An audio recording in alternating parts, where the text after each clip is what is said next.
This episode of the Inside Runner podcast is brought to you by SaySky. You can shop the full range at saysky.com, where you can also score 15% off our exclusive discount code using the code IRP15 at checkout.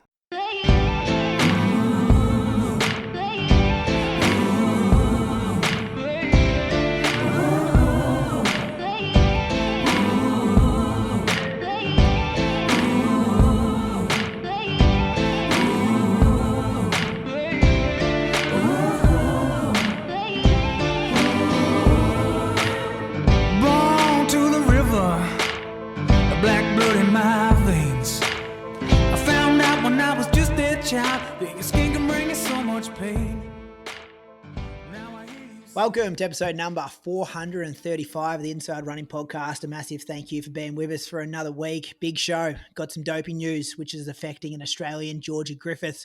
We got the Hobart Track Classic, some great races down there. Tokyo Marathon happened, Queensland 3K champs, New South Wales mile champs, and the US half marathon champs. A bit of a stuff up over there. We got a Superblast 3 review thanks to Asics, some whispers, Moose on the Loose, listen to question, and we'll preview a few things that are coming up. Welcome, my co-host is down in Anglesea, representing Australia at 2019 World Champs. How are you, Moose? Good. Thanks. Thanks for helping me out by recording during the day today. Yeah, we're on a 1:30 p.m. recording time today on a Monday, which is nice. I much prefer a 1:30 p.m. than a 7 p.m., which is usually a 9 p.m. finish, 10 p.m. bed time. So this is good. I can do this.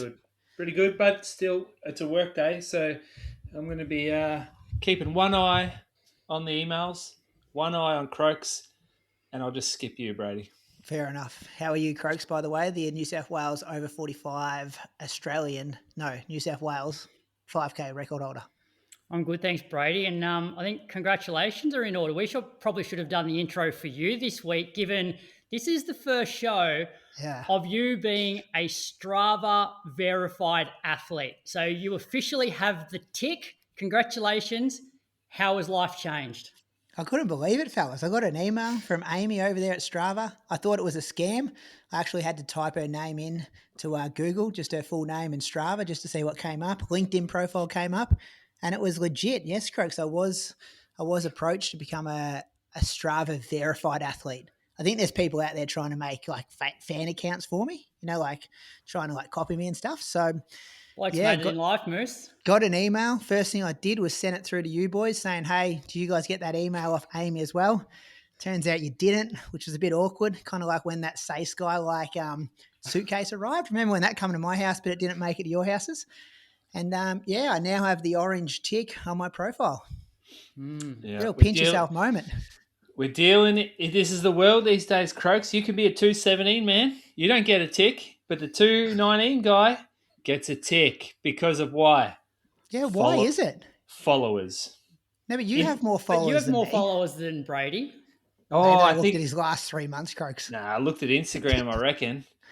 As Benny St. Lawrence said in our group chat, Brady probably sent 150 emails to the pro athlete department saying, hey, do I get the pro athlete tick because I've run 219? And they said, just to shut you up, they forwarded your emails onto the community person who does the verified ticks. It counts. Yeah. It ain't 2017 anymore. 219 used to get you a spot at Valencia with a bonus. True that.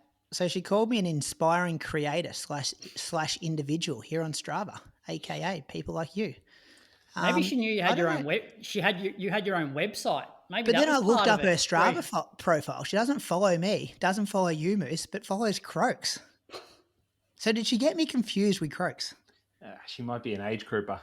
I don't know what's happened here. I still can't make sense of it. It's like a dream come true, real pinch yourself moment. Well, you have received some emails where they've called you Brad before, and I've received some where they've called me Brady. It could be some kind of problem in the matrix there.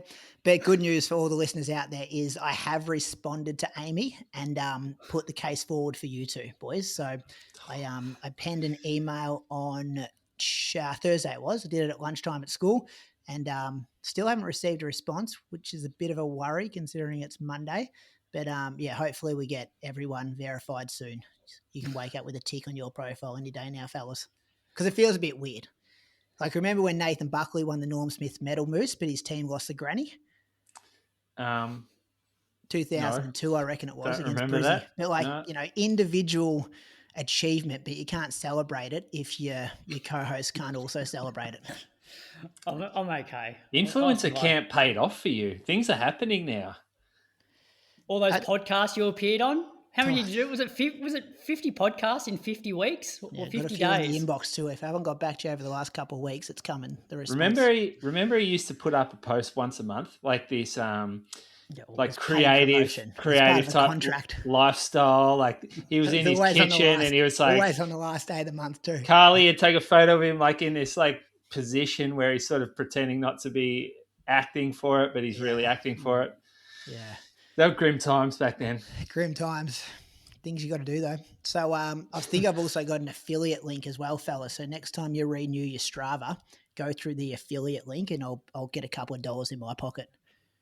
So, which is good. Might put that in the show notes. Zaka, can we organise that? Let's get on with the show though. Who wants to go first? I want to hear what Moose has been up to. Oh, do you? Moose, starting to worry me, Moose. Like, it's been a lot of weeks now. Yeah. I think it's still going to be a fair few weeks again. Ali came over to my house just then. We went through some stuff with my knee and she's like, yeah, it's not going to get better until you get stronger. So I'm committed to getting stronger. Hang on. So, like, doesn't bone stress heal, though, over time if you haven't been on it? Yeah, but it's not the bone stress anymore that's causing the issue. It's like this cartilage drama. And because my patella is sort of not tracking correctly, it just, all this cartilage is cracking and clicking in there. It sounds disgusting. So she said, you got to get your VMO stronger. Your patella needs to glide right. And once you do that, you should be okay. So I got a adjusted strength program. I've been riding the bike a little bit, but because I went away Wednesday, Thursday, Friday, and then Saturday, flew home, but straight to work at Geelong, I didn't get a chance to really exercise those days. I did get out for a bike ride on Monday, and then I rode. Oh, this is the one with the tiger snake. So I took Pia out for a bit. She started to ride a bike, which has been fun. So I did like 4K with her, and then I dropped her off. I thought I'd better go get some heartbeats in. So I rode this single track area, and it was kind of warm. And I was going down this downhill, and all of a sudden I'm like, oh, that was not a stick. And I've like just gone over this lump on the track. I'm like, shit, that was a big snake. So I stopped about 20 meters down the track. I had my phone, so I thought I'd try to take a photo of it because it's always nice to get evidence of what you roll over. So you rode straight over it? Over its tail. And I thought, I wonder if it's okay. I wonder how angry it is. But it didn't seem to affect it too much. And I'm scared of snakes, like real scared. So I walked up to it. I think you can see in the video, I walk up to it. As soon as it moved, I like jumped in the air and just sprinted back to my bike.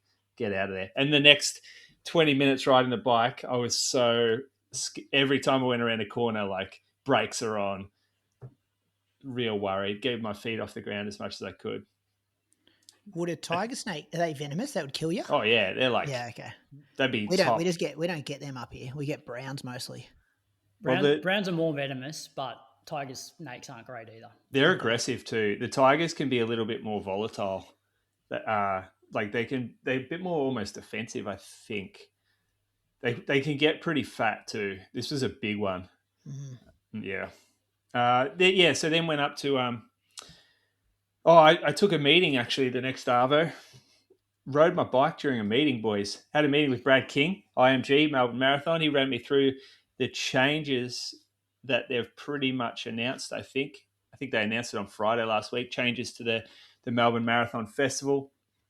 So he wanted to make sure that you blokes didn't get it all wrong when you talked about it on the pod. Pretty interesting stuff. Pretty good, I reckon. Good stuff overall, isn't it? Very good, yeah. The course gets faster. They cut out the tan and the domain sort of area. Then they don't go down. They don't go over the Shrine Hill, basically. And then they go further south this year, and they go south first on Beach Road, turn around at the same spot at the north, don't go and then they hit Albert Park on the way back. And then you're not going to the first interaction between a marathoner and a half marathoner will be the 4.5 hour marathoner. That's the first point of contact between them. So a few of the half marathoners will run through the 4.5 hour marathoners, but by that stage, it should be pretty thinned out, and they've opened spaces up. It should be like direct routes for both races back to the finish line. What time did the marathon used to start? Is it starting a bit earlier as well? 6:15. Definitely didn't start that early. Nah, they're gone early. Yeah. So obviously, like taking out the hill's great, but also like that. Well, the fact that they're starting earlier means that the wind's hopefully be a bit less at 6:15 than it will be later on. But also getting like the beach road sections out of the way early on, potentially before the wind starts to pick up, is a good move as well. Yeah, they get more people on the road too. So they've increased the capacity by 10,000. I think it was 10,000. It says here 38% more, which is, probably that. Yeah, maybe. Capacity is now 20,000 for the marathon, and then the half. Maybe they've increased by 5,000. 16,000. Yeah, I think the whole event overall is 35,000, like including the Saturday events, which is the 10K and the 5K. They go off early on Saturday. That'd be pretty unlikely. I know people have been complaining about potentially the half marathon will get hot, but it's still be unlucky. You could probably look up the average weather for October, and it wouldn't be too bad for a half starting at 9:45. You'd have to be unlucky to get one of those. Touch and go. But you can get it like a warm October weekend, but it'd be unlucky. It was the first thing I asked. Like, you're going to get hot out there for some people, but it's the half marathon, so you're not out there as long. It's less dangerous, less risky, and you're increasing the amount of people in the event overall, but you're doing it with less congestion. And at the end of the day, it's like the Melbourne Marathon running event. So you want to prioritize the marathon, I feel. Yeah. Which is what they've done. You know, they've given people the best opportunity to run as fast as they can in the marathon. Yeah, and they've made it faster. So there's less turns overall. So not that the turns were a big deal, but they have taken out a few turns, and they've taken out hills as well. So it's got flatter, it's got faster, it's got better conditions earlier in the day. And they've put everything else on the Saturday, the 10K, the 5K, the 3K, and the mini marathon, which they've got, 25, 28. Yeah, they got 30,000 bibs across those 4 events on the Saturday. I thought the whole total I'm not sure, because the total event was supposed to be 35,000.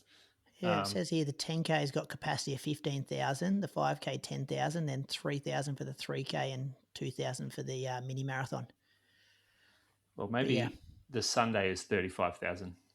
Yeah, it's 36,000 for the Sunday. Oh, there you go. Itself. Yeah, right. Yeah. Okay, gotcha. Yeah. Didn't have to go to the meeting, Croaks. Just got the stats in front of me here. He wanted to control you boys, that's for sure. I'm supposed to be in here to control the narrative a bit. I don't mind this. I don't mind race directors reaching out for meetings before we hit record. Is he a race director or full-on boss? What's the official title? No, he's operations manager there, I think. Race director at Coronation Road. He's a good fella, actually. It's good when events change for the better. I think they could have kept it the same way, but because we're living in a running boom, still benefited from sellouts every single year and just said, we don't give a shit. Run through the back of some marathoners or half marathoners, or deal with the congestion. Probably would have sold out, would have smashed their bottom line every year. One thing though is that you're just never going to please. You're never going to please everybody. If you go on the Melbourne Marathon Instagram page, you see so much negativity. Yeah. Every comment is like, oh, well, what about me? I'm a 75-minute 10K runner and I'm going to get this corner and there's going to be 12 people there. So what are you going to do about it? Mm-hmm. You're like, fuck. Or, there's just so much negativity. No one's really applauding it. There's a few, but it is good. It would be hard work dealing with that many people.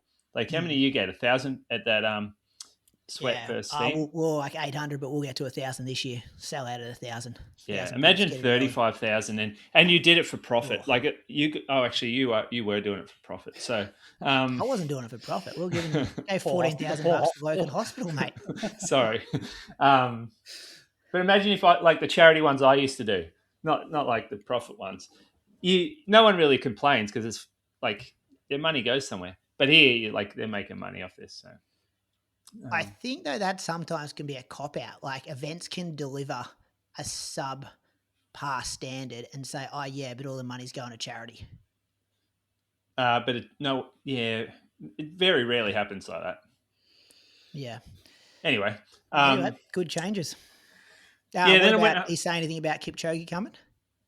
Oh, he didn't confirm it, but he said we're a Nike event. He's doing a world tour.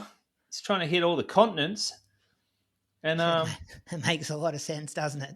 He said he's already done Sydney. I mean, he's just pointing out facts right here. Yeah, I'm like, well, yeah, where else is he going to go? Gold Coast. I don't reckon. Event. Yeah, Asics event. I mean, it's making sense that you see him at Melbourne. I don't think anything's locked in. Might rock up to the capital in April.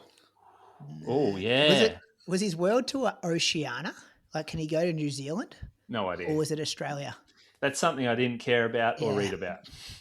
I have no I feel interest like when he rocks up too, you're really getting like tour guide Kipchoge, aren't you? The second time around. Yeah. Like Sydney have done it. Yeah. Sydney did it pretty well too. They did it really well. He's going to roll out like the fucking same old stuff at the press conferences and you're like, yeah. It's such he's a media shill now, isn't he? Yeah. Or like a marketing. He still was like some people still thought he could potentially win Sydney too. Like I don't think people like us did, but you're like there was enough in the general population that were like, oh my God, Kipchoge's coming and he will win. Mm. Gee, he fell off pretty quick, didn't he? He raced Tokyo yesterday, didn't he? Oh, did he? Oh, maybe that was part of his tour.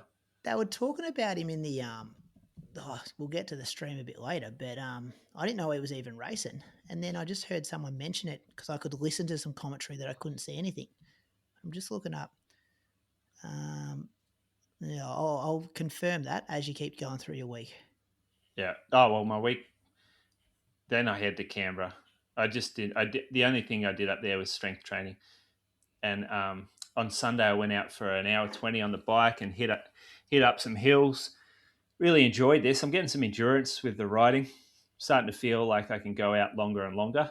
And if I didn't pick the types of tracks that I do, then I could stay out even longer. But I went halfway up this hill. It's called Pipeline Track or something, but it's really steep. And I thought I would get up it, but I only got about a quarter of the way up. And then I realized I was going to have to push the bike up like a 25% gradient in dirt with my bike shoes on. And it was just, my heart rate stayed up. Like I got off the bike and I was like cooked. And then my heart rate stayed up the whole time I was pushing it up this hill. It was, I didn't really care, but I would have given someone so much shit if I saw them having to push a bike up a hill. Like that when you run and you walk up a hill, you cop it a lot. But when you push a bike up a hill, that's a different story. I'm not sure if it's possible to ride up this thing though.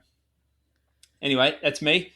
This episode is brought to you by Say Sky. The Spring-Summer 2026 collection is inspired by the unspoken poetry of running, the grind, the breakthroughs, and those quiet moments where you find your rhythm. Because running isn't just a sport, it's a way of being. It's showing up for the early alarms, it's the heavy legs, the long runs, and chasing the feeling rather than the finish line. Say Sky is for runners who don't take shortcuts, who zig when others zag, and who find meaning in the process, always moving forward at your own rhythm. You can shop the full range at saysky.com, where you can also score 15% off with our exclusive discount code using the code IRP15 at checkout. Say Sky is also available at selected retailers across Australia, so you can check it out in person and see why so many runners are switching to the Star. I don't think he did race. I think someone stitched me up with this kind of information. Kipchoge. Yeah. Croaks, what have you been doing? Had a decent week. Had to put out a couple of little spot fires throughout the week, but kept the ball rolling. So kicked off Monday, did an hour in the morning, and then jumped on the bike just before lunch. So I basically hour run, hour bike. Then Tuesday morning, got out for 8K in the morning, and then session was hills. So I haven't done a hill session for ages.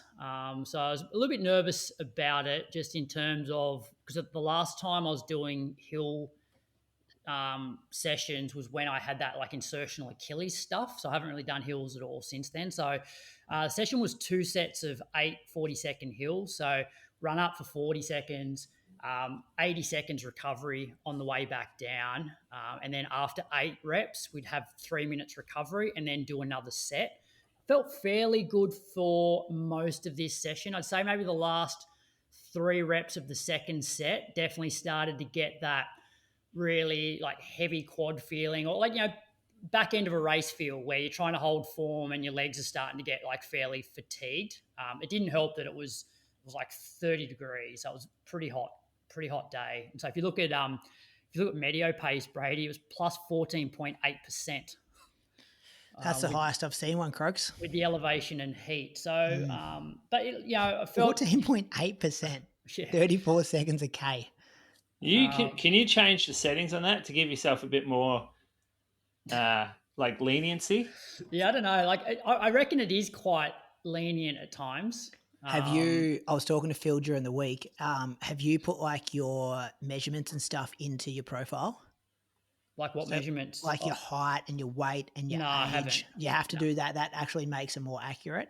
Okay. Yeah. And there's also something about heat adaptations as well. There's like a box you can click. Yeah. So, because even like just on that, you and Rob both did the same long run yesterday and you've got different scores. Like yours was 5.3%, his was 4.2%. Yeah, okay. Because it would be looking at different data that's built inside the app. Yeah, okay. Even your age probably has a bit to do with it, Croaks. Yeah, well, Rob and I are similar age. Yeah, so, okay. But yeah, I'll update that.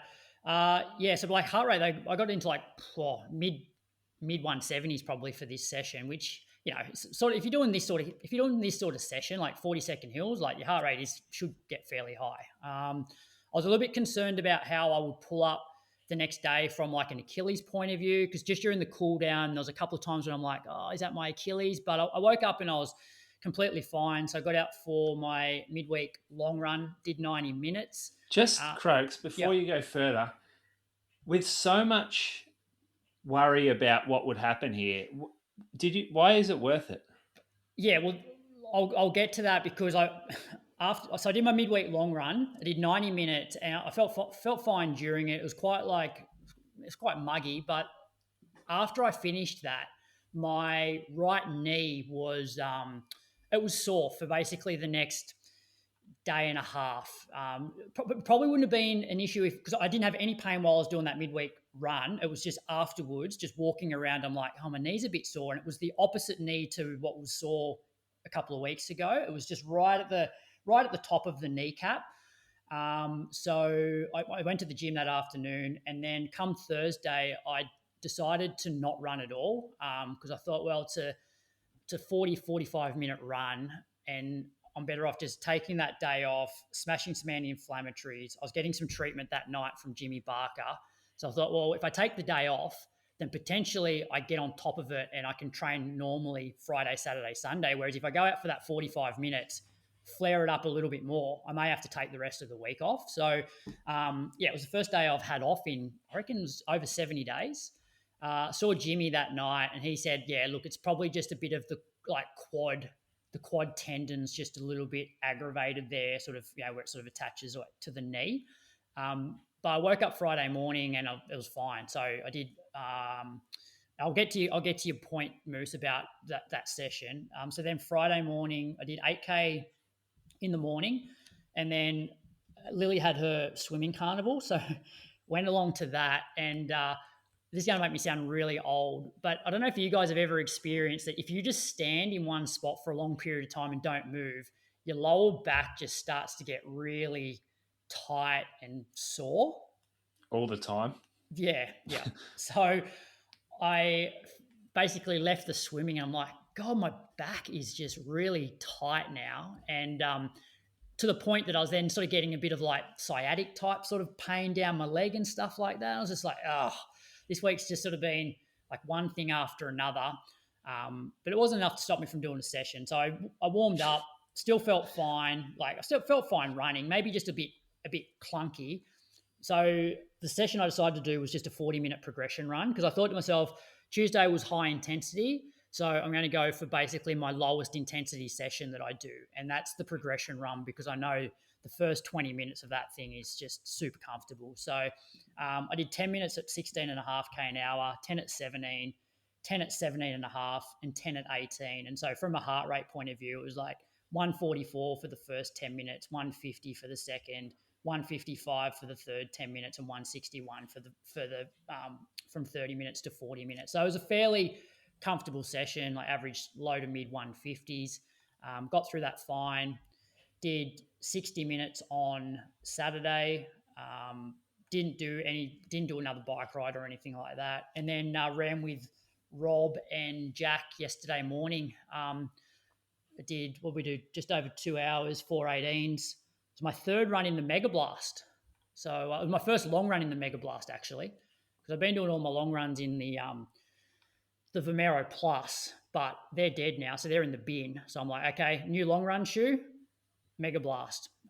Very, very enjoyable. So yeah, that was a week of 130, maybe 130K, I think. Which, yeah, it was probably like, had I not had the knee niggle, I would have run on the Thursday, potentially done a double on the Saturday, and it would have been more like a 145 again. But it was, it was a decent week. Got through my 2 sessions, got through a long run, got through a midweek long run. But in terms of what I'm thinking, a great week. Yeah, it's a great week. Yeah, it's just more. It's just not 2 workouts in a long run. It's just not the week that I. It's just not the week that I was going to do 130K. But I think I did. I think I made some smart decisions in terms of getting on top of like niggles and not running on the Thursday, getting some treatment straight away, anti-inflams, and I'm fine now. But back to that question, Moose, about why do you do it? I'm sort of at the point now where I think like I still see value in intensity in training, but I think I'm going to get more benefit by just sprinkling it in at the end of a session as opposed to doing a full session of it.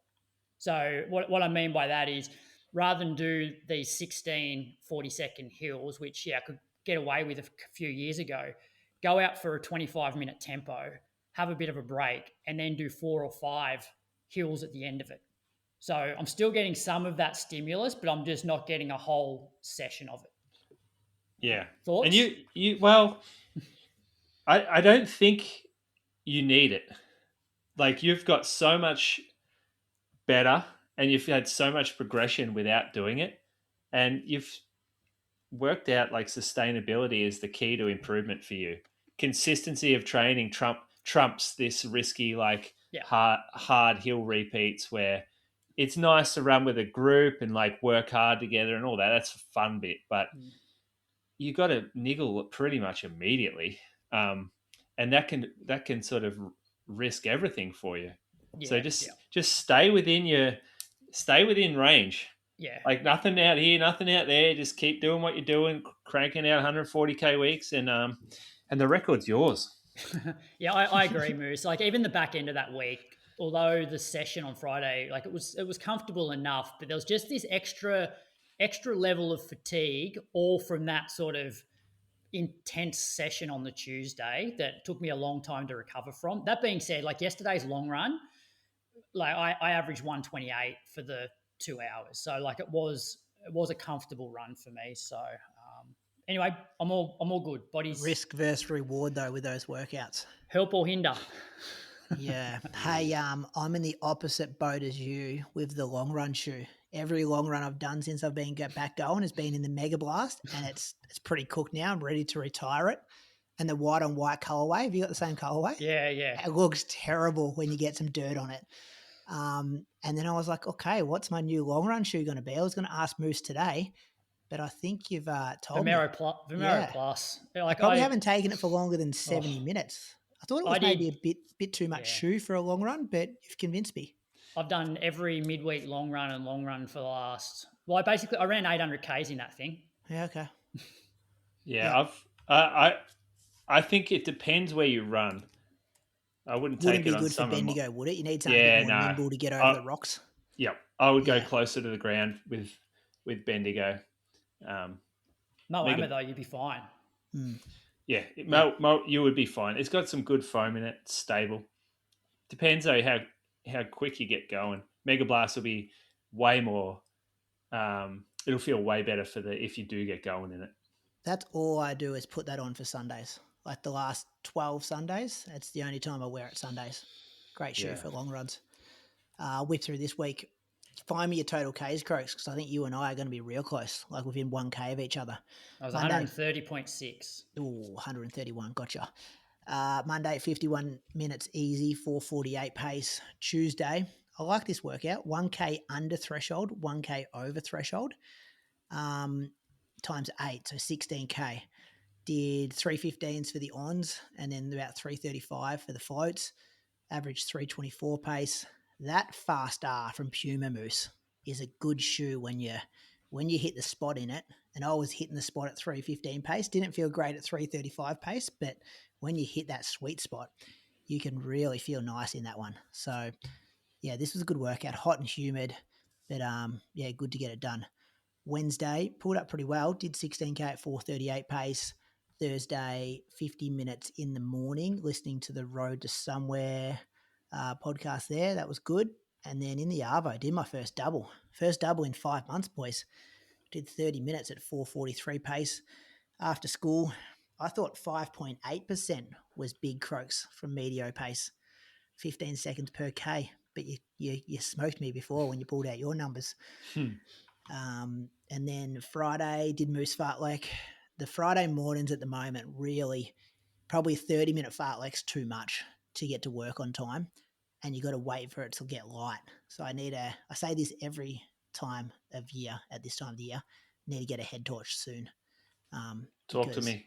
We can do it for you. It doesn't get light till around about like 6:50 if you want to run fast outside, and then a 30-minute workout, and then, I've kind of got to be home by 7:30 to get to work on time. So I might just be doing mono fartlek for the next couple of Fridays. A bit of progression here, though. Hits 8.73 Ks, 3:26 average. Last month I did 8.42. So I'm going all right. It's looking good. Saturday was just on that, Brady. Just avoid. I was chatting to the boys about this yesterday on the long run. Just avoid trying to better your sessions all the time. Like I reckon that's where runners, we get really impatient. And like the example is when you're coming back from a niggle or sickness or whatever, you're happy to actually run within yourself and just see, and your fitness will just gradually improve. And then obviously you sort of hit this point where you don't improve as rapidly. And it's at that point that you start to get impatient and you think every week needs to be a bit better than last week, or every session needs to be a bit better, but it doesn't. It can be the same for 4 months and you'll still get fitter. Does that make sense? Spot on. So I'm still in that honeymoon phase where I just have an extra month of training in my legs and I go out there and do the same effort and run like 300 meters further in this workout. But what's also going to happen to me in the next month or two is the fatigue's going to catch up with me. Now that I'm getting the mileage up a bit more, long run's getting a bit longer, I'll start doing things under a lot more fatigue and I'll start noticing that workouts aren't progressing. But the fact that I can do them under fatigue will be a bit of a win there. But yeah, I fully agree with you. And I come from the other side of the coin where usually I'm not coming back from an injury and everything is just the same for 12 months of the year. So it's kind of cool to see these little progressions, which I've never really seen before. Yeah. So 16K Saturday and then Sunday. This was my first solo long run in months. It was, I did 33K, did like a big lap of Echuca Moama, like a big loop, which was nice to do a 33K like that. Hit 4:15 pace. Yeah, humid, hot. You know that feeling when your singlet's just sticking to you, like 3 or 4K in, and you're out there for a while. Listen to your interview, Croaks, with Susan Hobson. That got me through the first hour and a bit. Then I listened to a bit of Hamish and Andy, got me to about 2 hours. A couple of songs after that. 2 90-gram gels from Precision, so I was like fully carved up. Actually felt fine, like It was just mentally more of a drain than anything. Heart rate average is pretty good, 138. Stopped at a couple of bubble taps just to get some water in. And that was my week, 131K, boys. Got a question for you. Need some advice. Do I race between now and Boston? 7 weeks today. I would do a race. What race? These are my options. Nothing longer than a 10K though. Yeah. I think a 10K is probably perfect. I'm not sure you want to go out and smack a 5K just because you're not really doing much for that. Could be a real hit to the confidence of 5K. There is a 5K in Bendigo, but you have to wear spikes. And I'm like, no way do I want to get in spikes. So that's got a bit of a line through it. I was thinking about maybe going down to Bluff to Boat Ramp in Tassie to do the 10K. Like you want to do a decent race too, don't you? Like you don't want to do... Well, no, I was going to say a low-key race is probably a great way to do it, like as just part of your training block, rather than traveling to Tasman. A few people around, trying to get myself a weekend away here. Yeah, this could be good. I mean, if you have the capacity to go away, go run that race. It's pretty good, I heard.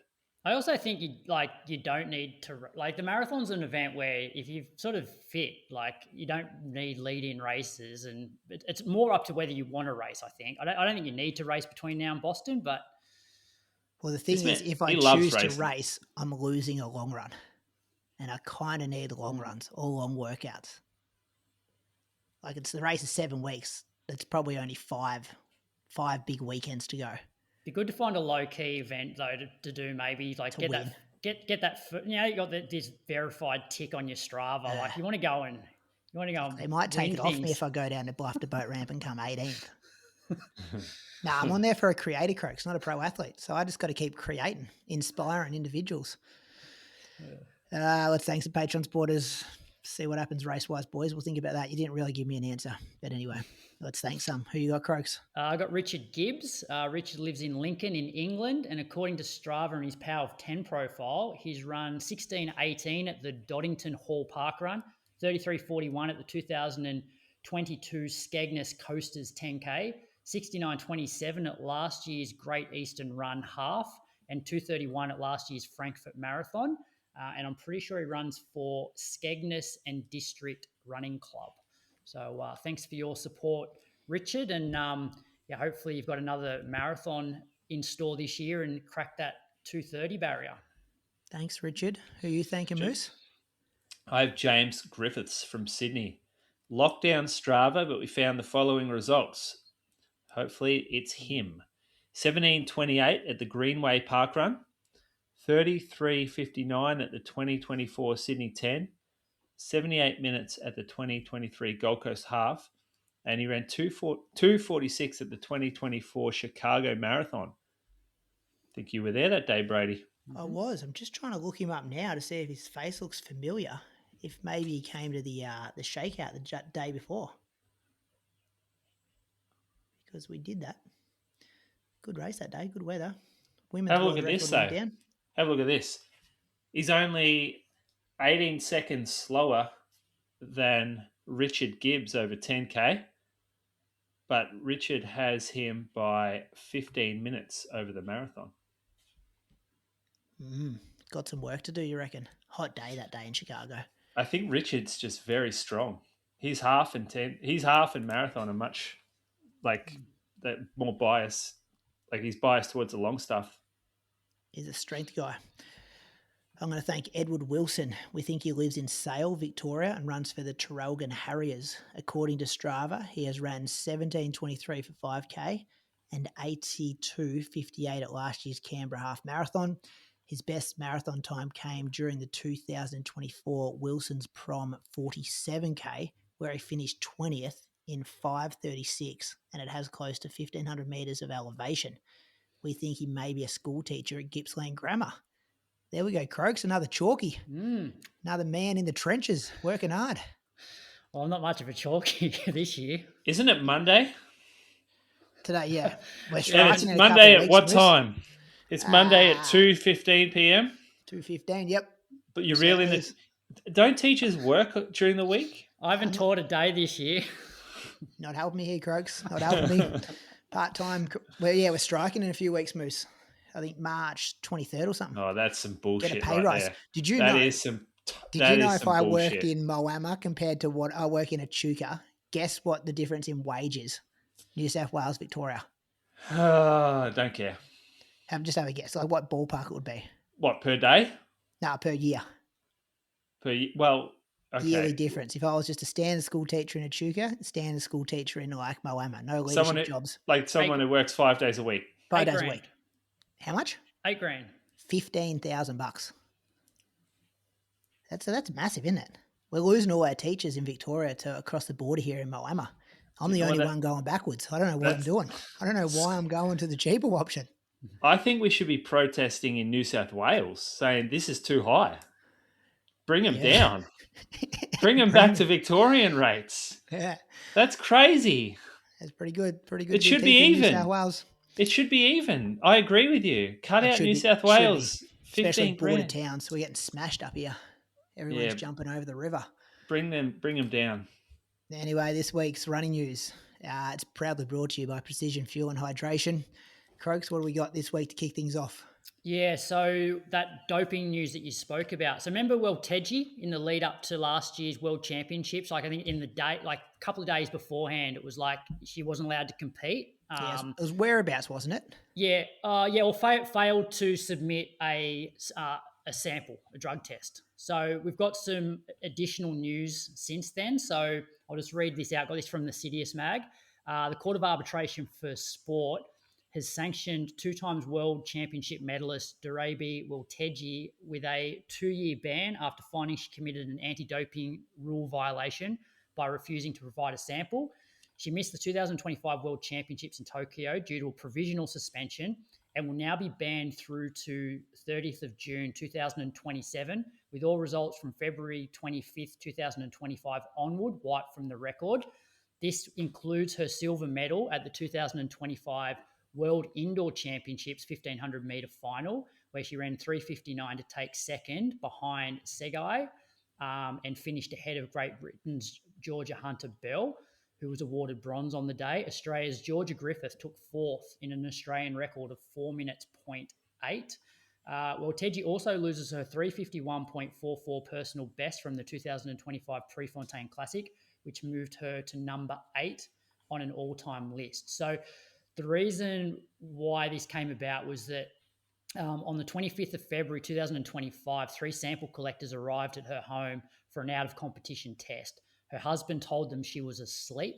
What followed is disputed as witness accounts were fundamentally contradictory, according to the CAS report, but the collectors left without a sample. So Ethiopia's national anti-doping body, they initially cleared her in August. World Athletics appealed to CAS the following month and managed to successfully request that she be provisionally suspended before the World Championship in Tokyo. So Tess says she's out for the next, till next year. And it's backdated too, though. So, like, she's only got a year to go, pretty much. A year and a bit. Yeah. So 2 years for this, but it would have been 4 years if they did get a sample and it was positive. Yeah, I guess so. Yep. And the fact that Ethiopia cleared it, that's the biggest worry. Yeah. Let's hope Georgia gets her bronze medal. It's not the same though. Miss the moment. You don't stand on the podium. Probably miss sponsorship deals, endorsements. It's not the same at all, is it? Nah. It's like happened ages ago. World moves on so quick. Well, there'd be massive bonuses as well in her contract. Like, you win a world championship medal, it's worth how many thousands of dollars? Because she's with Puma. So in her Puma contract would be, you win a world championship medal, it's probably this amount of money. Which they would back pay that though, would they? You'd like to think that they would back pay it now, especially if she gets awarded that bronze medal. It's not good. Not good at all. Even when we talk about athletes on here, like the first thing that you think is, which have they won a medal? Which medals did they win? Yeah. And it's just hard to remember these updated medals. So unfortunately, you're probably not going to relate Georgia to winning a bronze medal just because you didn't see it happen and all of that. And it's a bit sad. So shitty. So who was? Oh yeah, Georgia Hunter Bell goes up to second. Yeah. Yeah, and you look at all those, people that don't make the final. Like she took up a spot in the final. Like I'd love to know who the first person was who missed the final. Yeah. Anyway, that's bad. Hobart Track Classic happened Saturday night, boys. Did you watch any of this? Good viewing. Did watch it, yeah. About 25 people in both the 3Ks. They were massive fields. It was very big. I'll start with the men's 3K. This race, was so many bodies. It was kind of good to watch. I did make a comment during the race about Moose from you last week, talking about how we have internationals in a national championship. And at one stage, there's 2 Japanese guys in first and second, controlling the pace. And I'm like, do we really need these guys here? But anyway, massive kick down at the end. Brett Robertson went to the front with a couple laps to go, started turning the screws. Then he kind of slowed it down a bit. They kind of bunched up again. And you had people like Callum Davies sitting there. Jimmy Hansen got close. Ben Buckingham, Adam Goddard. This was loaded. A lot of people around the mark there. And then, big kick down of a K to go. Who was the young kid? He won the Vic Mile Champs a couple of weeks ago, Croaks. Barrett. Yeah, Charles Barrett from Essendon. He had a big move out the back straight. Looked kind of good for a while. Faded outside the medals in the end. But, Cal Davies come across the line first, 7:48. Brett Robinson second, 7:49. Adam Goddard in third, also 7:49. Great to watch. So many bodies, so many kick finishes. It's probably Brent Robinson. There's probably he's too going many. Well. He's going well. There's probably too many bodies in that men's race for that distance. Because the field was they're all very similar abilities. So people were just constantly jostling for position. I reckon at one point, Stitt got pushed, and I thought he's going to fall for sure. Somehow managed to keep his feet. Oh, yeah. Who picked Stitt last week? I picked Stitt. I reckon that hurt him. That when he got massively pushed and clipped. How concerned are you about the on-boys? So Ben Buckingham was the first of them in 6, only a couple of seconds behind, 7:52. Then Stitt, 7:52. And then Toby Gill in the new one, 7:52. But you're or is it just showing how good Brett Robertson's running? Well, I don't think it's not a huge gap. It was 4 seconds from those boys that you mentioned to first. And you got to remember it's end of February. Yeah. So the problem in the part, you peak in February, where do you go? You got a big Europe season planned. That's it. Yeah. Coming off base work up at Falls Creek. Yeah, you shouldn't be judging them though like that, Brady. I wasn't. I just said, are you concerned about let's look at when you ask that question, it means you're concerned at what's going on. This is no good. No, it's me going okay, let's look at the top 3. Cal Davies, unsponsored. There isn't a guy in Australian distance running who can step up to the plate when a couple of big dogs are missing. He's won a national title over 15, 3K and 5K. Yes. And he's a good domestic runner. And, you take out guys like Kai, Seth O'Donnell, Stewie. The minute a couple of those guys disappear, he just comes up and says, I'll take this win, though. This was a good opportunity for some of those on guys to step up and take this win here. Brett Robertson is a 35-year-old marathoner. How good's he going? But it's their opportunity to take the win if they're getting closer to peak shape. But they've basically just been training up at Falls, getting ready for a long international season. You think Brett Robinson's focusing on the 3K Croaks? No, but we know MTC, they're generally fit all year round. They don't have the peaks and troughs. Judgment should be made at the end of the season, not at the start of the season. I agree. Yeah, correct. Yeah, I agree with that as well. Just keep a watch on it. That was a great race, but it was nowhere near as good as the women's. The women's, Claudia Hollingsworth, same thing. Bit of a tight group. Some big players here. So you got Claudia, you had Rose Davies, you had Georgia Griffiths, you had Abbey Caldwell, and some big kickers.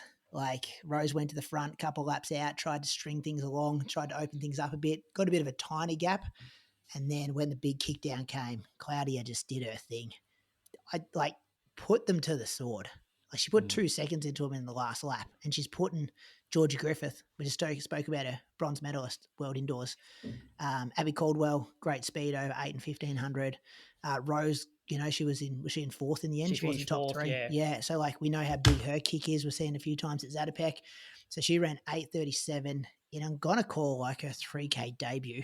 Abbey Caldwell was second in 8:39, and then Georgia Griffith 8:40. But yeah, I picked her at the end of last year, fellas. Claudia Hollingsworth, one to watch, and it's paying dividends early in March. Well, it's not a debut. She won the Ondi Eki 3K. Oh, as a senior athlete, Croaks. You don't associate Claudia Hollingsworth with 3Kers. No, but what I'm excited about was she sort of alluded to in her post-race interview that the 1500 is probably going to be her focus this year, which when you consider how fast she's run over 800, she's now developing that aerobic endurance, the 1500, like she's going to be pretty good at. She's like Cam with her kick. They don't change anything. You just look at the people behind her and their back, like she's gapped them. Such a smooth kick. Men's 800, Pete Bowl got the win here. Kind of chilled out for the first 500 metres. Bob Abdelrahim, he actually made the move first. He finished second in the end. And Junya Matsumoto, he was third, 148. So Pete ran 147, bit of a slower time. But they were saying on the commentary that they wanted to practice like winning different ways. And then in the women's, Jaylah Hancock Cameron got the win, 202. Ivy Boothroyd was second, 203. And Tess Kirsopp-Cole was also in 203 for third. And the men's 1500, Peyton Craig, 344. Luke Shaw, 345. Thomas Moorcroft, 345. That was the Hobart Track Classic, fellas. Anything else you want to add before we move on? No, I thought it was a good meet. I enjoyed watching it Saturday night. Good, mate. Yeah, and it was like when you put it on, I think a lot of the distance races were pretty close together. You didn't have to put it on, go to Netflix for 20 minutes, come back. Like it was, one after the other. Tokyo Marathon, Moose. Yep, always good race over there. Pretty fast course. I'm not sure of the exact condition. I think it was a bit warmer than normal. Is that what you guys saw? No, I had a message before, 8 to 13 degrees. It's pretty good. That was for a guy who ran 225 though. Yeah, right. So conditions were sunny, but nice temperature, 0 wind, about 9 out of 10 as good as you're going to get for a marathon, 8 to 13 degrees. I don't know who posted the warm thing, but I saw that. I think it might have been Alex. Oh, if you're out there for 4 hours, that would have got warm. Well, not 13. No, but it might have been 18 for a 4-hour marathon. Oh, come on. Hey, I'm just reading the messages. I don't know who you got the warm stuff from. Yeah, I don't know either. We had a big name out there, Sinead Diver. She was making her return to marathoning. I reckon the last time we saw her in a marathon was Sydney in 2024 when she won the Australian Championships that day.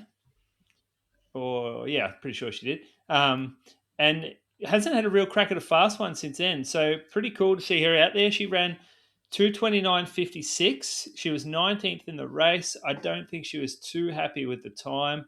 I reckon she went out on 2:24 pace and then blew up a little bit. But yeah, stayed out on course, got the job done. Sub 2:30. I think she's 49 years old, Croaks. Correct. That's pretty freaking impressive, isn't it? It is. Regardless of if she likes talking about these age times or not, the fact is it's still impressive. You can't. I'm not going to be unimpressed because you don't want me to be. So 49, she's running 2:29.56. That incredible, really, when you consider like the men's, I think 49-year-old record's 2:26. I read somewhere. How good is that? So yeah, awesome to see her back. James Nipris, he was an Aussie out there. He ran 2:14.59. So just snuck up. I think that makes him elite to go under 2:15. So he's run an elite marathon there, and he's run, I don't know what place it was, but pretty cool. He's still out there going. He's not young either. You'd know that, Croaks. What is his age? You used to mentor him, didn't you, Croaks? Yeah, I taught at his school in Sydney. Took him back under in your the wing. day. Back in, I reckon it was like 2006. I reckon he was in like year 11. He's not that old then. If you're teaching 20 him. years. Yeah, so it'd be like, it'd be like mid to late 30s, I'm guessing. Yep. All right. Well, Sinead did put on her Instagram, not the time I trained for, but I'm proud of the fight it took to get to the finish line. Some days the marathon feels like a dream. Other days it's a beast. Today was the latter. That's Craigs, you said you taught him in year 11. But he was in year 11. And you're saying he's only 10 years younger than you. Well, how does that work? He was born 1990. He's only a couple of years younger than me. He's 36. Yeah, so he's 10 years. Yeah, it's 10 years younger than me. Croaks is 46. That's right. Yeah. All right. I was doing some wrong math in my head then, but we'll move. So there was an elite race going on here too. Bridget Kosgei, she won. She's back. 2:14.29. Course record. She hasn't had a good one for a while, has she? I don't reckon we've seen her. Yeah, she ran a good one in China last year. And she ran second at Sydney. She nearly bet Safan Hassan. Isn't she running for Bahrain or like Turkey soon? She's swapped alliances, hasn't she? Was that her, was it? Yeah. I hate that. Imagine just selling out your nationality like that. You're up for grabs. You got a price on your country you run for. Kenya should say, you're done here. You can't live in our country anymore. If you're going to leave the country and say, nah, Bahrain's who I represent now because they're paying me more, I don't want to run for Kenya anymore. That should be the end of you at Kenya. Should be spending some money in Kenya though. Probably good for the economy to have Bridget in their country. Should be buying farms up. She probably employs 100 people on a couple of farms. Perhaps. Like that money from Turkey probably gets spent straight in Kenya. I thought you said Bahrain. Look it up, Croaks. Maybe Turkey. I think it was Turkey. She's got to do like a Miss of Champs or something, though, doesn't she? Yeah, you got to spend like 2 years or something, right? I think it's 2028 though. So yeah, she's got 2 years up her sleeve. It's probably a good time to do it. You know how everyone's having babies, having surgery, changing what country you represent? This is the time to change. Yeah. Has an Australian ever gone and run, like, change nationalities like that for money? Don't know for money. I remember Jordan Guzman went to Malta, but he had a bit of heritage there. Remember like Ben Ashkettle went to Fiji? Oh, yeah. He doesn't look Fijian. And who was the guy that middle distance guy? You don't have to look Fijian though, do you? Went to Austria. Started like representing Austria. Brenton Rowe. Brenton Rowe. Yeah, that's it. Yeah. These guys all have some heritage there though, obviously. Like, yeah. I'm sure Ben had, like, he's obviously got family from there. He's got dual citizenship. This is packing up and going, how much money do you want? How much money will you give me? And I'm going to run for your country. And then I think in the part, like, it's hard in Australia because we've never had that many like super world class athletes that countries want to actually pay them to run for them. Yeah, but let's say you got one of them walkers, right? Like Jemima Montag or something. Yeah. Jemima goes, has Bahrain come, said, we're going to give you an apartment in the capital of Bahrain, whatever that is. You're going to get the best coaches. You got our whole sports center. We're going to get you on this doping program. You're assured a gold medal at the next Olympics. I can guarantee it. And if not, we'll pay you even more. As if an Australian would ever say yes to that. No, I know. They would cop it, wouldn't they, from the public for sure. So. I think it's just like, just rock up, just keep doing what you're doing and rock up in our singlet and we'll give you $1 million. It was Turkey, Brady. Was Turkey? Guy. Okay. But I just don't get it because like she doesn't need she doesn't need the money. Nah, so she's why? So well. So and she's probably making the Kenyan team anyway. So I don't understand what the motivation is. Don't know. She had a good win though, 2:14.29. She was the previous world record holder before Ruth Cheptegei and Tigza Sefa. And I read that time was yesterday was the 7th fastest of all time. Yeah, wow. Yeah. How'd Safan end up, Croaks? I don't know. Yeah, she was there, wasn't she? Oh, was she in the race, was she? I didn't even see that. I could have been watching the wrong stream because I thought Kipchoge was in the race. Yeah, but maybe that's dodgy news as well, Brady. Well, that's You sure Safan Hassan was in Nah, it? she wasn't in the race. Yeah, I must have been watching the wrong year. I thought I was doing that. You know, Ali actually sent me that link as well. Oh, I was this is like my Brady on the loose. Trying to watch the Tokyo Marathon is impossible. At one stage, I was just watching a live stream of someone standing on the side of the road with a camera and just see it. Like, I'm like, all right, Sinead's going to come past any second now. And that's all it was.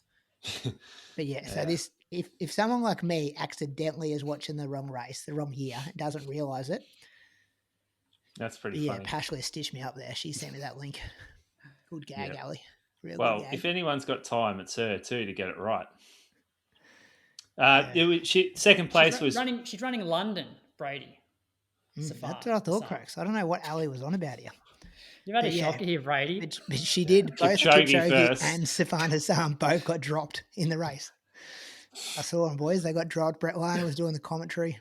I don't remember Safan running Tokyo ever. Yeah, but she's done it. She's done it. And she got dropped. She must have. You watched it. Yeah. Wow. Yeah.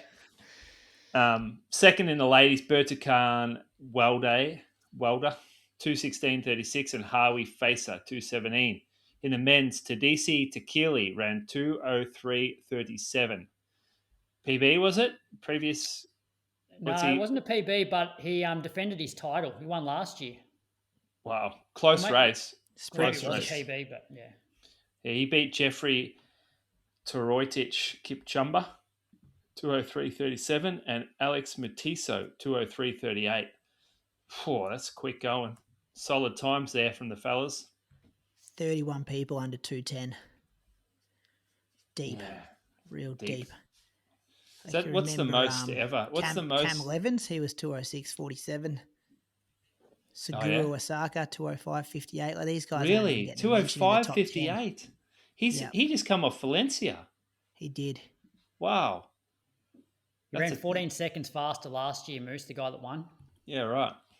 He was first Japanese athlete in 12. That's crazy. That's a quick turnaround. It is, isn't it? American Casey Klinger in 24th, 2:08.42. Good recap of Tokyo there. Would you ever put it on your bucket list? I feel like because you've done like a Lake Biwa or a Osaka, or I did another one, Nobioka. Like you tick the Japanese race experience. Going to Tokyo, I know this is next level, like it's a major, but it's not high on my bucket list of races to do. I watched it. It was pretty good. I watched Bree do it. There's a lot of people. Over to you, Croaks. Take us through some more results domestically. Yeah, couple of state championships happened over the weekend. So there was the Queensland 3K champs. Desmond Cutter got the win in the men's 8:11, beat Luke Graves 8:13, and Jet Allen was third in 8:13 as well. Leah Simpson won the women's 9:35, beating Libby Mante 9:36, and Caitlin Garrett was third in 9:41. And there was also the New South Wales mile champs, and Harm Shat got the win 4:06 with his last lap was actually really impressive, 55 seconds for last lap. Blew them apart. Harry Horleen was second in 4:08, and Stefan Music was third. Georgia Whincup got the win in the women's 4:46, beating Mia Bridgland 4:56, and Angela Jebb was third. Then the final bit of news that we've got here comes from the US half marathon champs. I kind of saw this morning when I logged onto the internet, and it was kind of everywhere. So they had the USATF half marathon championships in Atlanta, and I'm just going to read this straight from Sidious Mag. Jess Ton, which I think is Jess McLean, but that's her handle on Strava, was on Instagram, was on her way to winning her second US national title, but she was misdirected off the course in the final mile of the race. The race also doubled as an automatic qualifier for Team USA at the 2026 World Road Running Championships with a top 3 finish. McLean lost out on a national title, a world's berth, and approximately $20,000 in prize money. She veered off the course for over a minute before she was alerted to the mistake and had to double back. The lead pack ended up covering about a half a mile of extra distance. She finished 9th in the end in 1:11.27. USATF said the team selection is under review until May. Atlanta Track Club CEO Rich Kenner accepted full responsibility for the lead vehicle error. Stuff a nightmare, boys. Stuff of Awful nightmares. stuff, that. Awful I think stuff. it affected the first three as well. So, yeah, I did read some stuff. You know, these people went a long way back. Yep. And she ended up being 90 seconds behind the winner in the end. They protested, but yeah, it was dismissed. Which, terrible. I did also read the race director did put out a nice statement saying like he takes total blame for it. They'll review it, but also they're trying to do right by those three athletes that missed out. So whether that means trying to find prize money for them, given like the positions that they were in, especially like if that lady McLean was like so far in front that she was going to win in the last mile, like it's pretty rough to miss out on 20 grand as a result of the race getting it wrong. Yeah, she put an Instagram post out saying, still processing this morning, but just want to say thank you for all the love. This isn't a woe is me post. I'm a big girl and I've been through enough in this sport to bounce back a few times. I was making my way into what I thought was the final mile of the race when I followed a police escort motorcycle, the official lead vehicle, and a media motorcycle off the course for about 1K. I had to come to a stop, make a tight and complete U-turn and run back onto the course as a national championship title and a world team spot slipped away. Wouldn't you hate to be that person that took him the wrong way? Yeah, well, then people are like, oh, I saw some stuff on Twitter today. They're like, elite athletes should study the course beforehand. And you're like, nah, if you're winning a race, you follow the people in charge. This is a national championship. Especially at that level where you've got like a lead car or a lead bike or and whatever. You're a mile from the finish line. You're cooked. All you're doing is staring at that car. Yep. So, yeah. Was it a car or a bike? I think it was a bike. And a car. It said here it was a police escort motorcycle, the official lead vehicle, and a media motorcycle went off the course for a K in the wrong direction. Oh, I hate it so much. Huge stuff up. These are the things that you ensure go right. Like that person on the front with the bike, that is someone you trust wholeheartedly. And that, Because was the men's race also going, Croaks, and they were just 10 minutes back, or were they separate races? I'm not sure. Yeah. That is the news, and it was brought to you by Precision Fuel and Hydration. Chances are you're geared up for a race yourself, but how dialed in is your race nutrition? Precision Fuel and Hydration makes it simple with a free online planner. Visit precisionhydration.com and get your numbers today. Asics Superblast 3 review, boys. Thanks to Asics for sending this shoe through. Probably the most hyped release of the year, Moose. So far. But, I mean, I've said this shoe, the number 2 is the best shoe of all time in the jogging category, in the easy day. Like, I stand by it. So if you're going to update a shoe like this, then you're going to get a lot of interest. How much ahead of the number 1 was the number 2? What do you mean ahead? They're both pretty good. Oh, yeah. I mean, it was a smaller change than this one. Yeah. So the change from 1 to 2 was a lot, a lot less noticeable. The foam was a little bit softer, but they filled in a few gaps here or there. But essentially, it was very similar. Whereas now, this has gone to quite a dramatic difference. Do you want to go through the changes, Moose? Yeah, so like the most noticeable change is in the forefoot. They've used this new foam called Flight Foam Leap, which is the same compounded foam that you'll find in the racing shoes, the Metaspeed, in the soft areas of the Metaspeed Sky and Edge. So if you have the Edge, it's the foam that's under the forefoot. And if you have the Sky, then it's sort of the foam that's more through the rear foot in that shoe. And it's really bouncy, but it is quite a lot softer. The shoe becomes more flexible overall. Get the softness of the forefoot. To me, it changes the functional use of the shoe.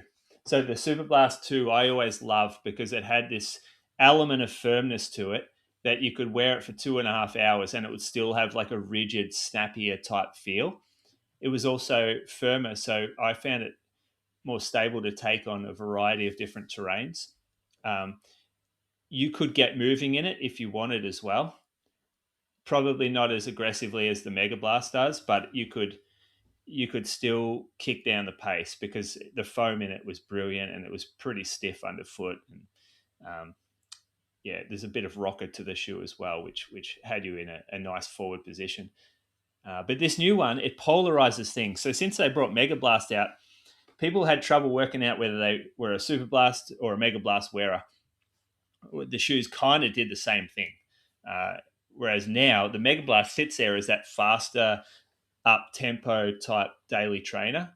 And the Super Blast becomes a really soft, more plush, forgiving at slower paces type shoe. You'll notice when as soon as you put it on, just there's this instant softness about it that neither the Mega Blast or Super Blast have. So I think more people will use this as their easy day jogging shoe, their recovery shoe, a concrete shoe, and the Mega Blast becomes that maybe that long run shoe or that threshold shoe. How does the weight compare moves from Superblast 2 to Superblast 3 and the weight difference between the Superblast 3 and the Mega Blast? I actually don't have those figures in front of me. I should have the weights. I would imagine it gets lighter because that Leap foam is lighter. The Mega Blast is definitely lighter than the Super Blast.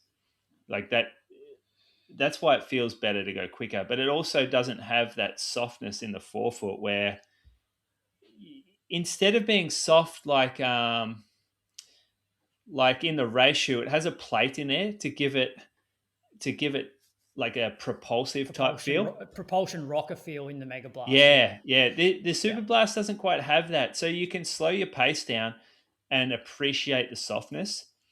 But if you start kicking down at the back of the long run, you might find that this shoe just gets a little bit mushy rather than what the Mega Blast or Super Blast 2 did.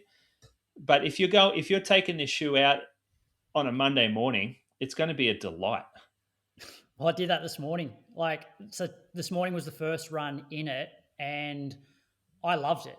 The problem, it's not a problem, but so I basically compared today's run to all of my other Monday runs, and I ran probably 7 seconds a K faster than I have been every other Monday, and my heart rate was about 6 beats lower. Mm-hmm. Like the issue I have with it is all I wanted to do was hit the forefoot on it, which because I'm hitting the forefoot, I'm getting that pop and I'm just like bouncing along. So I feel like I would get rolling in this thing. Like part of it was as well, it's probably a little bit cooler today. Mulligan's was wet, so maybe it was a bit firmer. But I don't know where it would fit in my rotation because I have no doubt if I wear this on my easy runs are actually going to be fairly quick. Yeah, it's not. Yeah, okay. Because you know what I mean? Because it's like it's because that foam in the forefoot is so bouncy. Yes, that's where you want to hit. And if I'm hitting the forefoot, I'm not dawdling. I'm not landing on my heel, just taking a nice easy run. Yep.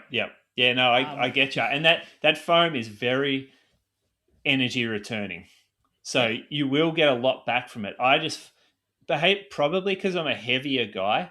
Like I felt like I went through it a bit easy. Yeah, okay. I think, I know what you're saying. I averaged 122 heart rate this morning for 4:15s around Mulligan's for an hour. And like most of my other Mondays have been closer to 130 heart rate and 7 seconds a K slower. Because of that, just wanting to hit that forefoot and just getting the bounce out of the forefoot. Yeah, but you're not working hard for it, are you? No, I'm not. Loved it. Mm. What's your experience, Brady? Yeah. So first I put it on and I probably was expecting, just because it's so hyped, like it's the best shoe on the market, the Superblast, and when you put it on, you're just like, all right, here's number 3. This is going to be like a wow kind of feeling. But I think it's so hard to do that in a shoe now, Moose, because everything's like our perception is changed when you put things on your feet. I put it on for 75 minutes and definitely noticed it was softer and kind of more unstable, Moose. Like I felt like my ankle was moving around a bit too much in it, like to start off with. And I've only ran it once, kind of thing. So I think I went into it with the perception that like this is going to be even better than the 1 and the 2. So this is going to be another level up, but it was actually a different category of a shoe. No, I've had some pretty heated debates with Knitter about this, whose talent, because I said the same thing. He's ran 250k in it, whereas I've only run 15 or 17k in it. So I need it. I'll recap more in my trainer weeks the next couple of weeks when I put more Ks in it. But yeah, that was my initial feelings in it. That's good though. Initial feels like that's when you're thinking about it, and it is. Anytime they go softer, they generally have to go less stable. It's kind of how it's worked. Even the Superblast 2 was less stable than the Superblast 1. So when you said before, like the Superblast 2 was great because you could put it on for 2.5 hours for your Sunday and it's not going to move, is this one that you'd say like, hey, you probably don't want to be doing more than 40 minutes in it? Like what did you do today, Croaks? I did 14k. I did basically an hour. Yeah. I just have this feeling, and you guys may or may not agree. It might be different for each person. But when you start to get fatigued in a shoe and you've got a lot of softness, a bed of softness underfoot, that mushiness or that real softness, the bounciness can sometimes get a little bit, it can sometimes feel a bit mushy and it's not stable enough under your foot. So when you're hitting the ground 2.5 hours in, you're hitting it differently for the first half an hour, and you start to have a bit less control, and you start to sink in into the sides of the shoe, and like that's when I appreciate a slightly firmer shoe. And that's where I think for my hour today, because I was just loving hitting that sort of forefoot for that whole hour, that's very different to if I was out there for another hour and I'm starting to hit more on the back of it. So I didn't actually notice it being sort of unstable because of where I was sort of hitting it, sort of probably up on my toes a bit more. But if I was running slower, and I was running like 440k pace, and I'm heel striking more, then I probably would have noticed the like instability, and that would be the case probably over 2 hours of running. Yeah, I wouldn't be on my forefoot for 2 hours. Tell you what, the colorway gets your attention though, doesn't it? They got a blue. There's a bit going on when you look down. They got the blue ones. Couple of colours jumping out at you. I love it, Brady. You've gone the extreme. You've gone from the all white mega blast to this. Yeah, the white on white was a very sexy shoe. That was a great colorway, and this one is just like a bit going on. They got a cream one that looks awesome too, and you can get this through our Shop Our Favorites site. Actually, if you're a patron, you can get it, and you get a free pair of socks with it. So Chris and I, Clifton Hill, Torquay, Geelong, and Canberra, we had these custom shoe racing socks made up. When I say shoe, it's SHYU, like the brand shoe.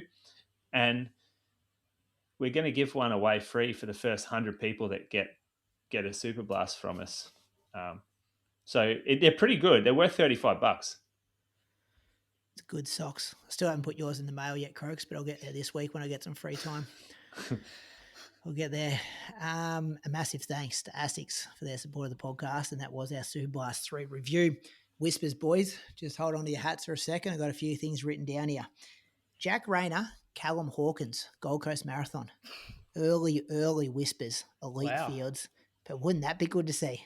Callum Hawkins coming back for a bit of redemption after the collapsing in 2018 Commonwealth Games.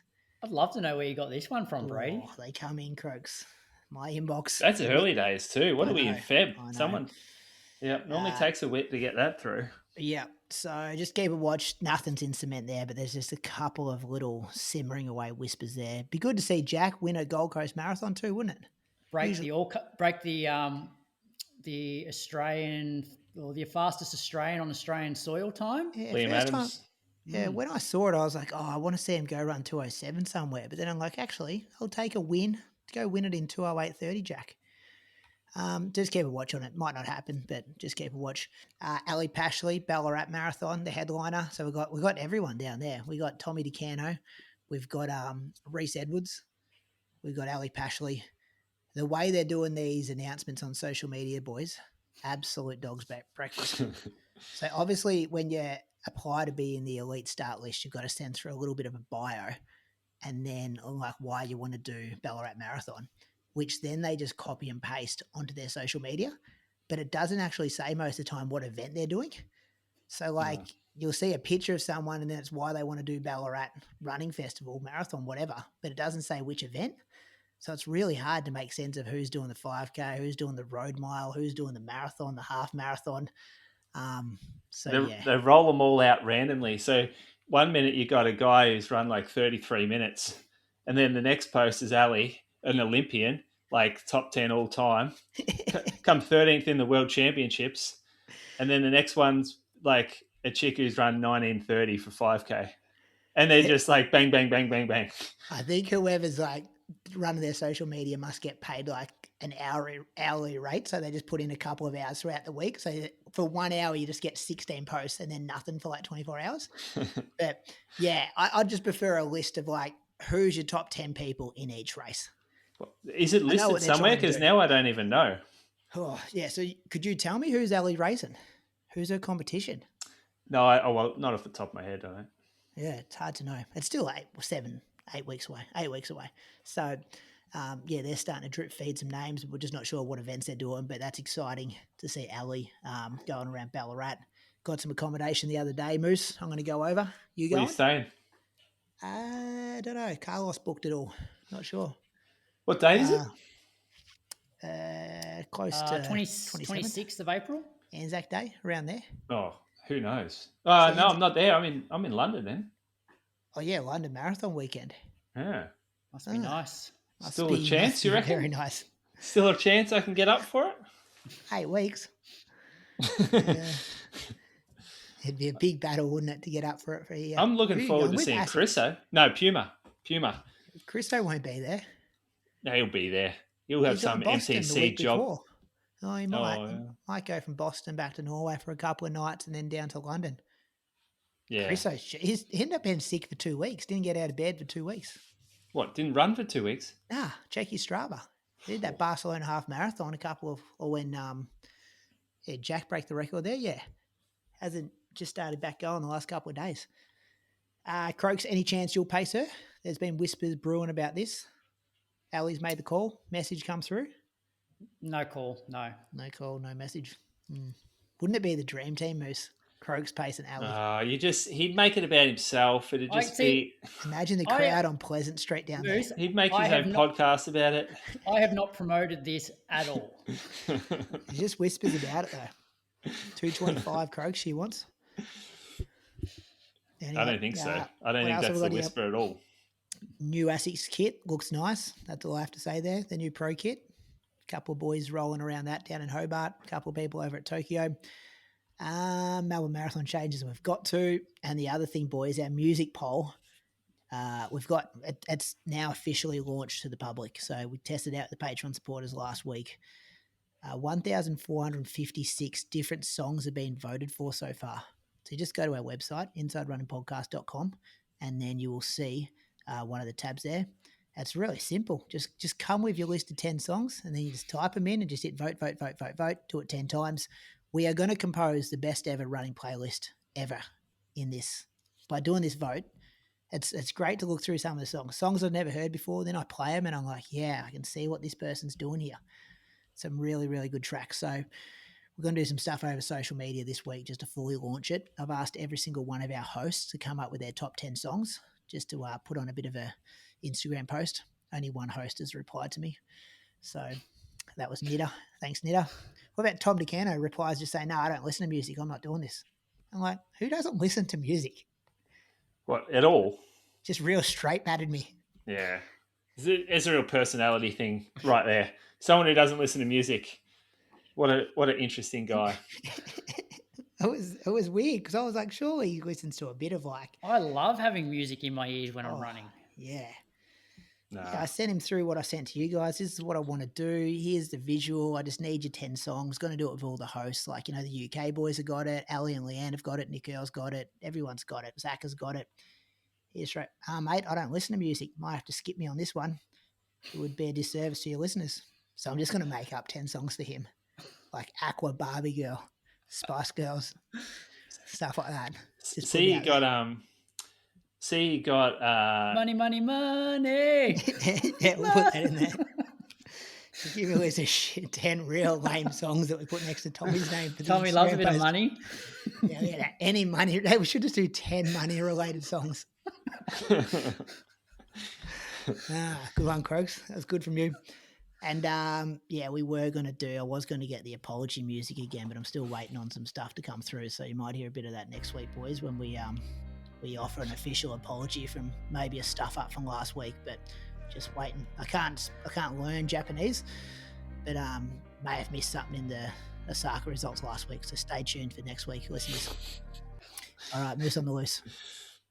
Oh yeah, I was actually didn't know if you'd seen the results of that race where they got let off course. That was going to be mine. I got like angry when I read that, thinking that this is such an important thing, and just imagining the feeling of those girls when they realized that they were not going to be in the money.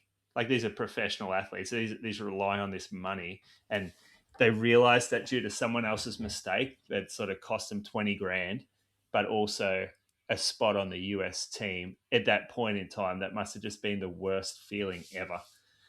Because it's not often you get a chance to do these things. It's not like you're playing 72 games of basketball a year or whatever it is, where you can just come back the next night, hit the shot, and everything's forgotten about. And these are big stages. National championships, you should not have mistakes like that happening. This has happened enough times throughout the history of running where you take care of any possible chance of it happening. Like, this isn't a once-off, it'll never happen again, freak accident. Like, we do hear about this probably once to twice a year in major events. So I think it was Atlanta Track Club. They're the ones that put this on. They're the ones that put on that marathon trials, like back in 2020, or it was 2019, probably. Can't remember when it was. It was for was it for Paris or Tokyo? 2020, wasn't it? Yeah, it was a while ago. Did they have that one where they gave out the Alpha Flies? Yeah, that would have been early 2020.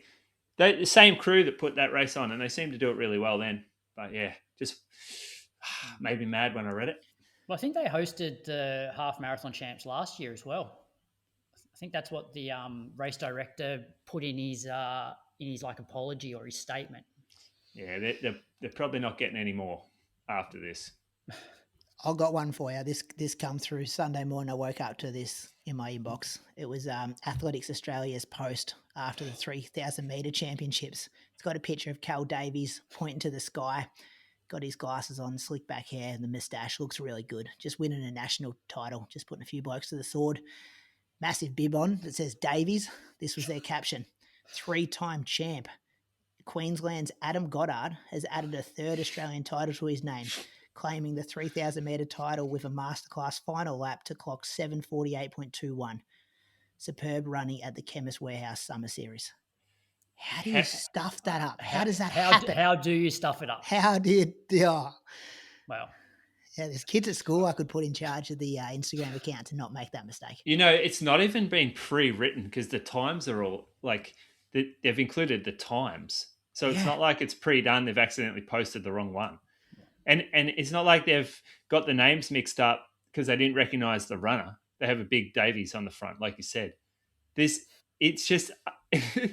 It's unbelievable they've done that. It wouldn't happen in any other sport, would it? How long did it last on there for? Long enough that I'm just having a look at the comments now. Like all the comments when I looked at it were like, it's not too late to change this. Well done, Adam Goddard. Like people just taking the piss. Yeah, so the first one, congrats, Adam Goddard. Nice work, Adam Goddard. Well done, Adam Goddard. Someone's just written Jesus. I feel like it wasn't that hard to get this right. Someone else has written, someone's written, looking forward to Moose on the Loose on Inside Running Podcast this week. Can't be hard to get this right. Still time to delete this one. Thought I was looking at an old photo of David Forbes. Well done, Callum. Great run.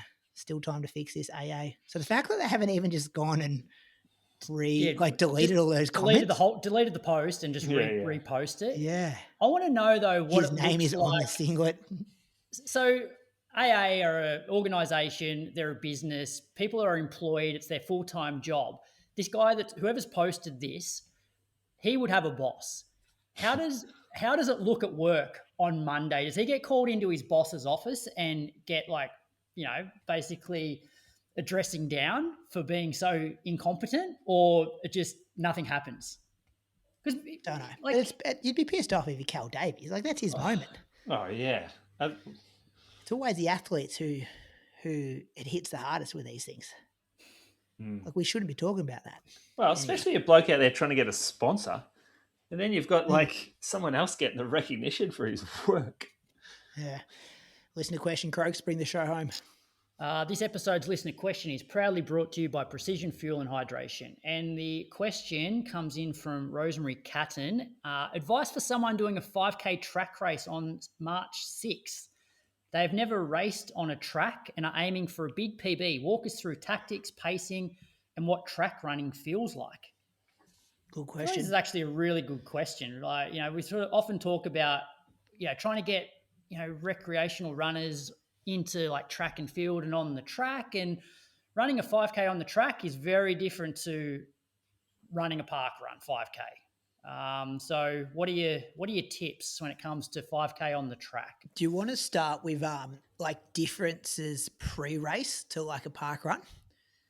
You may have to marshal at a certain time before the race, which then kind of can impact your warm-up. Well, this is for the track night. This is for Friday night. Yeah. So people what are you guys doing? Yeah, so people will have to go to check in and grab a bib, and there'll also be a chip, one of those ankle Velcro ones, a chip that goes around your ankle. So they'll have a bib and they'll have that, and so you can pick that up, I guess, anytime sort of once the gates open. What's the latest they can pick it up? Oh, well, you'd want to get it at least 15, 20 minutes before your race sort of thing. But there'll be people will be there. But I would suggest just picking it up as soon as you get to the track. And you'd like to think that people are going to get to the track at least 40 minutes before their race, because you do want to have a bit of a warm up. And then I would suggest you want to be over at the start line at, 5-10 minutes before the race. Which is on the other side of the track. So you're doing 12 and a half laps. 12 and a half laps, yep. And because there's going to be 20 to 25 in each race, it's going to be one of those staggered starts where you're going to have probably half the field on the 200-meter curved line, and then you'll have a few about 20 meters up the track, and they have to stay out around cones until they come down to the straight. So about 100 meters, just to sort of spread the field out a little bit. Yeah, a lot of people would have never done that before, Croaks. No, but that'll all be explained on the night before the race starts, especially for those people that are having to stay wide for that 100 meters. Yep, so that's you stay wide, but you're getting a head start. Don't think you're running. No, you get a head start, but and then you converge after about 100 meters into the race. So that's when you get your elbows out and see if you can break a few people's ribs. Yep. Get them going in that merger. You want to get on the rail. That's where 5K is measured from. So even if that means going a bit forward or a bit back to try and to get a slot on the rail is a good tactic. But also don't panic if you can't get yourself on a rail. It might take a lap and a half for things to thin out. Don't try to force a move that might not be able to happen in that instance. So don't panic, but try to be on the rail within the first lap and a half. So actually running 5K and not much more distance. Because it does add up over 12 and a half laps. If you're sort of out in lane 2 the whole way, you're going to be running a lot further than 5K. Well, that's probably a good chance to point out that if you're going to go around someone, do it on the straight, and then you're saving yourself all that extra distance. If you're trying to pass someone on the curve, then it's going to be a longer race for you than it is the other person. Try not to get freaked out by the number of laps. I try to distract myself through there for the first couple of Ks. When you see 12, 11, 10, I still try to think of it as Ks. And I know things that are 3 Ks from my house or 2 Ks from my house. So it's try to have that mentality on the track, because it's so much easier than thinking you're doing something for 12 and a half laps. I think you want to try and switch off as much as you can. Obviously, like those first 2 laps, you want to focus on trying to find your rhythm, and then you almost want to go to sleep until 3 laps to go, because then that stops you from actually constantly focusing on how many laps you have. And I reckon mentally that's probably the hardest thing about a 5K on the track versus out doing a park run. If you're like, a K and a half from home in a park run, you feel like you're almost there. Whereas K and a half, on the track, you see you still got 4 laps to go. At that point, you're already working pretty hard. And so mentally it can be really difficult because you're like, man, I've got 4 more laps of this. So I think the more you can switch off from, say, 800 meters all the way into the last K, the better you'll go in terms of like avoiding those negative thoughts. You also should have a general idea of the 400 meter split of the fastest pace that you want to see. So if you're trying to break 20 minutes, have an idea what that 400 meter split should look like, so you don't get to the 1K mark and realize you've run a 3-minute 30K or something. Yeah. So you don't have to focus on it every single lap, but you just want to look down and go, yeah, okay, I'm in the range I need to be, and I haven't absolutely cooked it. Because if you get in the pack and when the gun goes, the pack will drag you along. And if you're going too quick, you kind of have to like get overrun by everyone behind you if you want to slow down. So yeah, just be aware early. Think about your watch settings. So you probably want unless you've got track mode, you probably want auto lap turned off, because it will beep at the wrong time just because it jumps around a bit on the athletics track. And then think about, like, what do you tell your athletes to do with their watch, boys? Like, do you have people, like, say your point before, Moose, a 4-minute K is a 1:36 lap for 400. So the person's worked that out. They've worked out they want to try to break 20 minutes. They got to run 1:36 per lap. Then do you give them instructions to like lap it every lap and just knock over as many 1:36s as you can? Or do you learn 1:36 and then double that and then plus the 200? Or what do you do? I don't reckon you want to be lapping your watch. Like that just takes mental energy. Mate, Lauren Ryan does it and she wins Zatopek. I don't think you want to be doing that. Don't go slagging off Loza.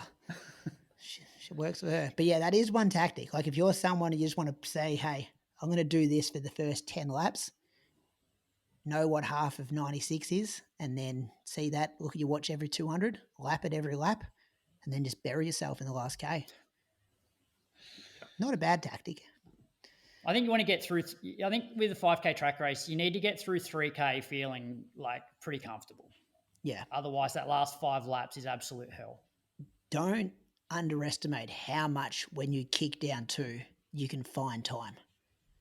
Like if you're trying to break 20 minutes and you've just knocked over 10 laps at 96, like you could find an 85 in that last lap and find yourself 10 seconds. People get excited on the track when you're feeling good.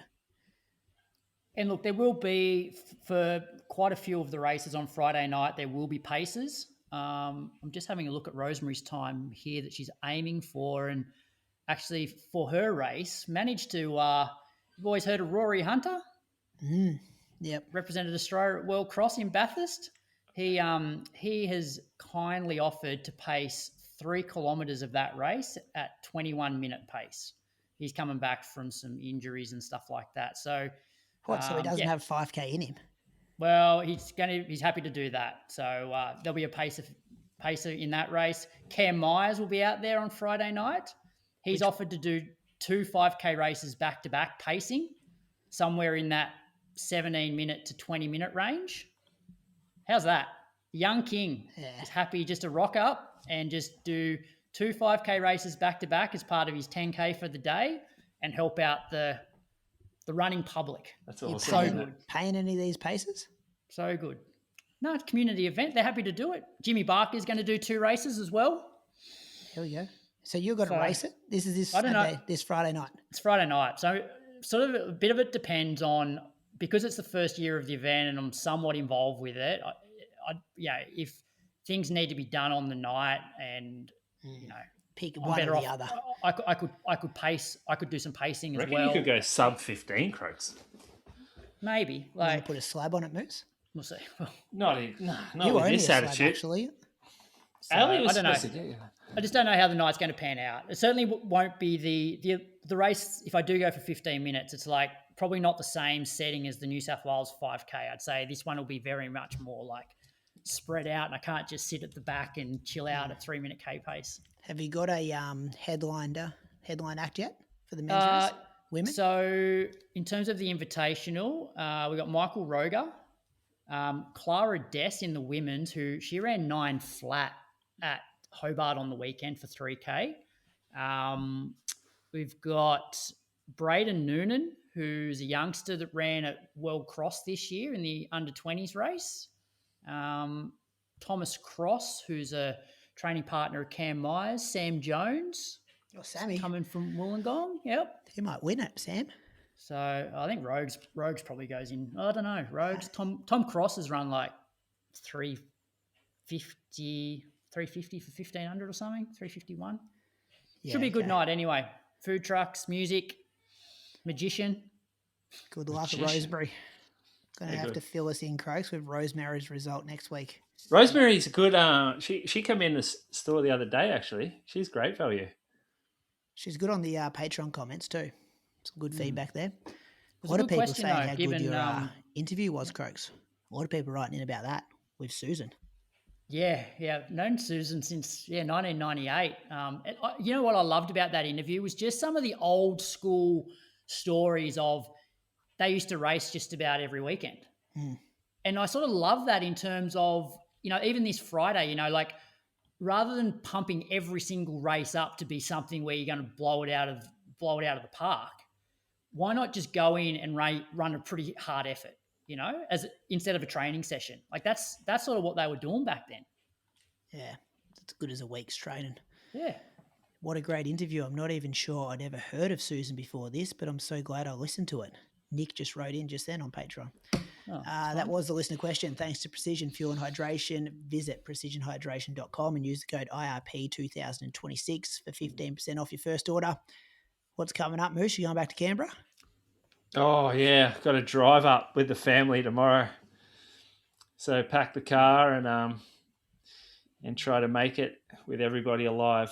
A dog, 2 babies, a kid, a bike, a wife. Whew. Where's your accommodation, Moose? Where have you booked? We booked in Reed. Oh, Reed. It's very, it's very central. Well, they've got a pool there. And so that's the only way I was getting Pia up here. And then Bree can sit out with the babies. Pia can do her thing in the pool, and I'll ride to work every day. Collis could come around for a couple of swimming lessons. Come over, yeah. I don't think the pool would be as nice as Croaks' pool. As I said last week, Collis, just give him food and he's very happy. How many metres is your pool, Croaks? I was talking to his kids the other week before you come on air, Moose, and they were slagging it off, saying it's not long enough, not big enough, the pool. No, because Lily had to swim 50 metres for school carnival, which I tell you what, for a 7-year-old, bloody 50 metres is a long way. It's like our pool's like 7 metres probably long. Wasn't she riding like 15 Ks though when she was like 4, Lily? Like she's real fit. Her and Tom DeCano's saying. The pool's longer than 7 metres? No, I reckon it's 7 metres. Nah. Pretty short. What's yours, Brady? Big. What's yours? Ours is an L shape, so I'm not sure. Yeah. I'll measure it for you. I want to see who has the bigger pool here. Is yours concrete or fiberglass, Croaks? It's fiberglass. Oh, yeah. Cheap. Mine's concrete, Moose. Oh, yeah? There'll be many L-shaped concrete pools in a Chukamau. I'll give you the hot tip. Anyway, I want to see Lily and Tom DeCano's kid have like some kind of fitness test, Croaks. You see his kid was doing a monofartlek? Oh, my God. Yeah. Got him out on the high intensity. Lily's never run 20 minutes continuously. I want to see a monofartlek from Lily and we'll compare splits. Boys, what do you got coming up, Croaks? You got at 5K to organise. Moose is up in Canberra. You go watch Moose? Yeah, I'm there. That night. I'll be grabbing the marquee. I'm going to have to hire a marquee. It's not going to come in time. I'm going to pencil you in for the 23-minute pacer. I'll do some lap splits if you need them. Okay. Who's commentating? Put Moose on the mic. I don't know. He's got a commentator, a guy that does commentary for some other sport. He's He's done a great job, Liam. I ain't competing with that. Well, organised, that's a show. Patreon supporters, we did have to reschedule the UK show, so that might come at you this week. Maybe an OG monthly, maybe a mailbag Epicroaks. We'll see what happens. There'll be something coming your way. See you, boys. Thanks again. See ya. See ya. Have a good week. Thanks for listening to this week's episode. It was proudly brought to you by Say Sky. You can shop the full range at saysky.com, where you can also score 15% off with our exclusive discount code using the code IRP15 when you check out.